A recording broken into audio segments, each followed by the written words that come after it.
नमस्कार मित्रों, स्वागत करती हूँ आपका अपने चैनल अनुराधा सीरीज भक्ति सागर में। आज के वीडियो में मैं आप लोगों को बताने वाली हूँ दुर्गा माँ के बारे में। तो देखिए, कल से नवरात्रि शुरू हो रहे हैं और नवरात्रि शुरू होने से पहले हम लोगों को माता जी के बारे में छोटी छोटी चीज़ें पता होनी चाहिए। व्रत कैसे करें, व्रत का पारण कब करें, अष्टमी कब है, नवमी कब है। तो हम लोग क्या करते हैं कि छोटी छोटी चीज़ों को जानते हैं, जिससे कि हम लोगों को पूजा पाठ करने में बड़ी ही आसानी हो। तो आज के वीडियो में मैं आप लोगों को बताने वाली हूँ दुर्गा माँ के बारे में। दुर्गा माता की उत्पत्ति कैसे हुई और दुर्गा माता की 9 रूप को किसने बनाया, तो इस सब बारे में आज मैं आप लोगों को बताने वाली हूँ। आज का वीडियो थोड़ा सा लंबा होने वाला है, लेकिन मैं आशा करती हूँ आप लोगों को आज की जानकारियाँ बहुत ही अच्छी लगेंगी। और अगर आप लोगों को जानकारियाँ अच्छी लगे तो वीडियो को लाइक करिएगा, चैनल को सब्सक्राइब करिएगा। तो चलिए वीडियो शुरू करते हैं। नवरात्रि कलश स्थापना का शुभ मुहूर्त महालय के बाद अश्विनी शुक्ल प्रतिपदा से शुरू होने वाली नवरात्रि का पहला दिन बहुत ही ज्यादा महत्वपूर्ण माना जाता है। इस दिन ही कलश की स्थापना की जाती है। मान्यता है कि कलश में त्रिदेव का वास होता है और कलश स्थापित कर भगवान गणेश समेत ब्रह्मा विष्णु का आवाहन किया जाता है। नवरात्रि नौ शक्ति की आराधना का त्योहार है।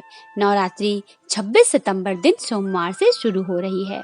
लोग 9 दिन का व्रत रखकर देवी की आराधना करते हैं। तो चलिए जानते हैं कि माँ दुर्गा की उत्पत्ति कैसे हुई।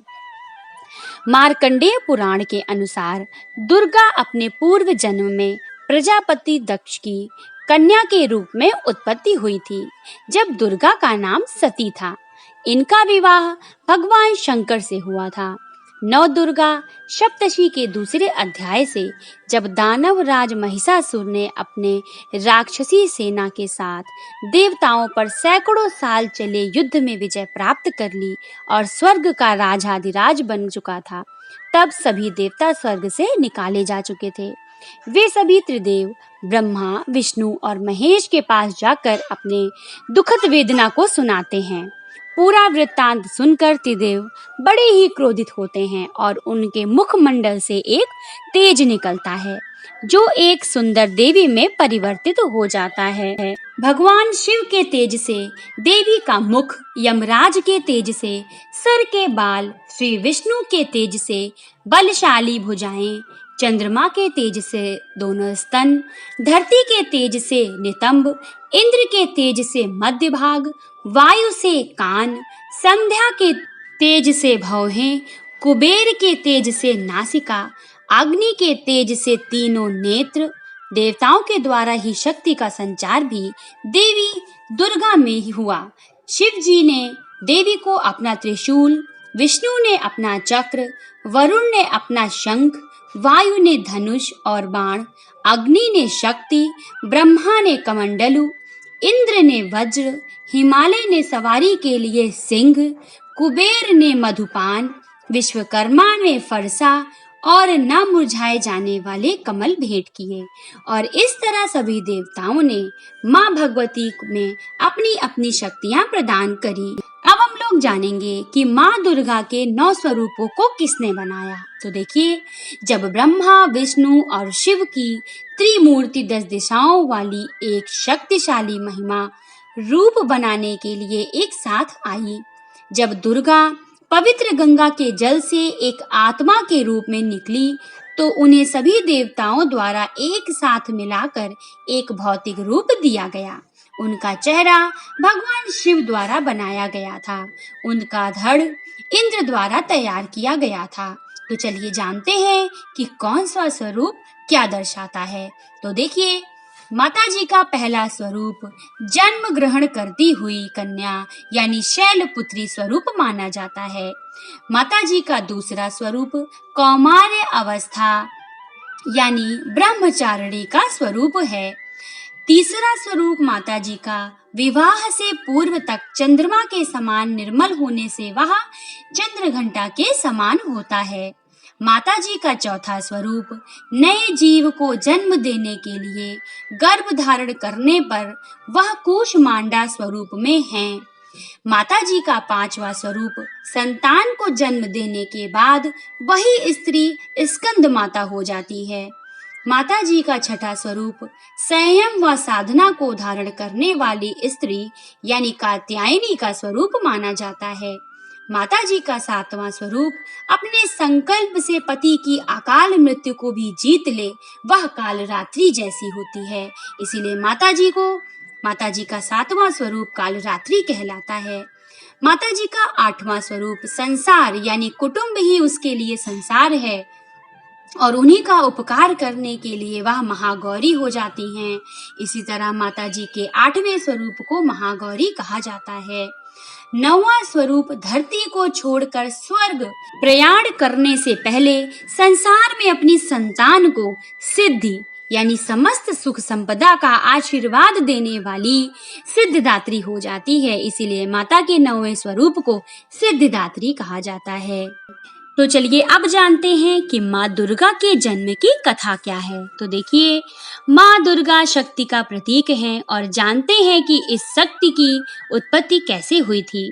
इसके लिए माँ दुर्गा की उत्पत्ति से जुड़ी पौराणिक कथा के बारे में जानते हैं, जिसका वर्णन देवी ने पुराणों में किया है।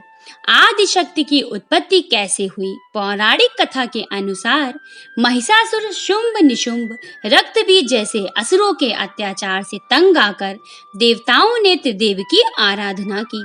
जब देवताओं ने ब्रह्मा जी से सुना कि दैत्यराज को यह वर प्राप्त है कि उसकी मृत्यु किसी कुंवारी कन्या के हाथ से होगी, तो सब देवताओं ने अपने सम्मिलित तेज से देवी के इन स्वरूपों को प्रकट किया। विभिन्न देवताओं के देह से निकले हुए इस तेज से ही देवी प्रकट हुई। भगवान शंकर के तेज से देवी का मुख प्रकट हुआ, यमराज के तेज से मस्तक के केश, विष्णु के तेज से माताजी की भुजाएं, चंद्रमा के तेज से माताजी के दोनों स्तन, इंद्र के तेज से कमर, वरुण के तेज से जंघा, पृथ्वी के तेज से नितंब, ब्रह्मा के तेज से चरण, सूर्य के तेज से दोनों पैरों की उंगलियां, प्रजापति के तेज से सारे दांत, अग्नि के तेज से दोनों नेत्र, संध्या के तेज से भौहें, वायु के तेज से कान तथा अन्य देवताओं के तेज से देवी के भिन्न भिन्न अंग बने हैं।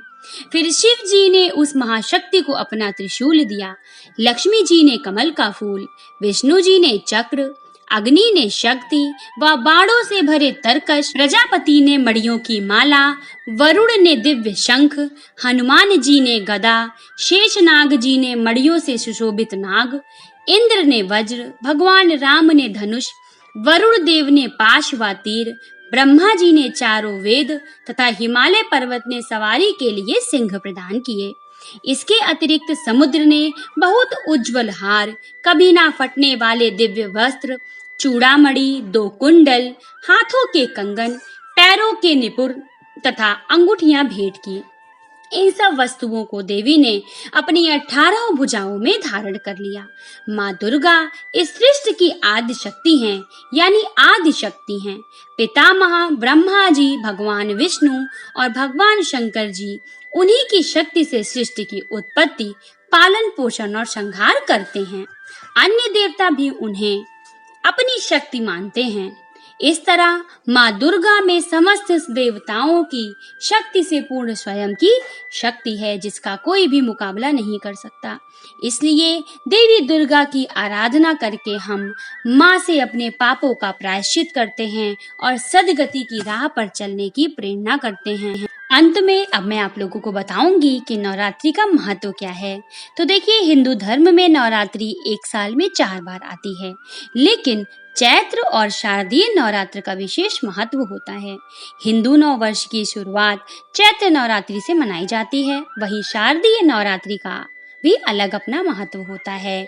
तो देखिए, इन्हीं 9 दिनों में माँ दुर्गा धरती पर आती हैं और धरती को उनका मायका कहा जाता है। उनके आने की खुशी में इन दिनों को दुर्गा उत्सव के तौर पर पूरे देश भर में धूमधाम से मनाया जाता है। सभी श्रद्धालु व्रत रखते हैं, कलश स्थापना करके 9 दिन तक माता की पूजा करते हैं और उपवास करते हैं। तो आप सभी लोग अपने घरों में कलश स्थापना करिए, 9 दिन का व्रत रखिए और अपनी श्रद्धा से, भक्ति से, भाव से माता जी को 9 दिन में अपने घर में बुलाइए और माता जी का प्रेम पूर्वक स्वागत करिए। उनकी पूजा करिए, प्रतिदिन भजन करिए, प्रतिदिन भोग लगाइए और जितनी हो सके अपने हृदय से प्रेम पूर्वक माता जी की पूजा करिए।